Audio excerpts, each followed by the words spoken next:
বন্ধু, রোদ উঠে গেছে, গোসল করবি না? 5 দিন আগে তো গোসল করছিলি, আর তো গোসল করলি না, করবি না গোসল? এটা কি ধরনের প্রশ্ন? হ্যাঁ, এটা কি ধরনের প্রশ্ন আমাকে বলো। 5 দিন আগে তোমার সাথে আমি গোসল করিনি? হ্যাঁ,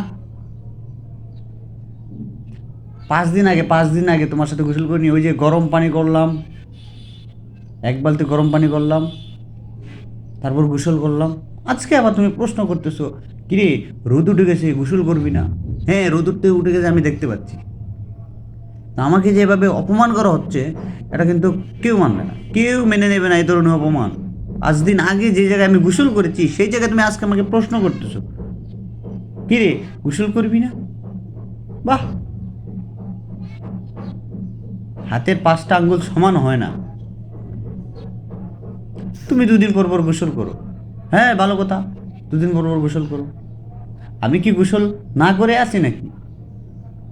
5 দিন আগে গোসল করলাম, আজকে তুমি আমাকে প্রশ্ন করতেছো কিরে গোসল করবি না? গোসল না করে মারা গেছে এরকম লোক আছে? কখনো দেখেছো যে গোসল না করে মারা গেছে? 1 বছর গোসল না করলে কি হবে?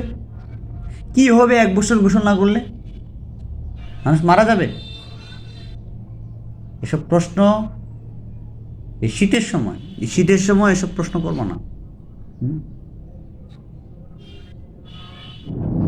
এই কনকনে শীতে বাড়িতে কি করতাম জানেন? খালি গায়ে গোসল করতাম, খালি গায়ে। তাও পুকুরের পানিতে খালি গায়ে গোসল করতাম এই কনকন শীতে। 1 সপ্তাহ পর পর, 1 সপ্তাহ পর পর গোসল করতাম। কোনো সপ্তাহ গ্যাপ দেইনি যে এই সপ্তাহ গোসল করিনি, এরকম কোনো সপ্তাহ আমি গ্যাপ দেইনি। প্রত্যেক সপ্তাহে আমি গোসল করেছি গ্রামে, তাও পুকুরের পানিতে, ঠান্ডা কনকনে। আধা ঘন্টা চিন্তা করেছি পুকুর ঘাটে বসে, আধা ঘন্টা চিন্তা করার পর টুক করে নেমেছি, শেষ, ডুব দিয়ে উঠে পড়লাম, শেষ। গোসল করতে কত সময় লাগে? গোসল করব না করব না সেটা নিয়ে তুমি আমাকে নেক্সট টাইম কোনো প্রশ্ন করবে না, কারণ মাই লাইফ মাই গোসল। আর যদি তুমি নেক্সট টাইমে আমার সাথে আবার গোসল নিয়ে কথা বলছো, your one day my one day, মানে তোমার একদিন কি আমার একদিন।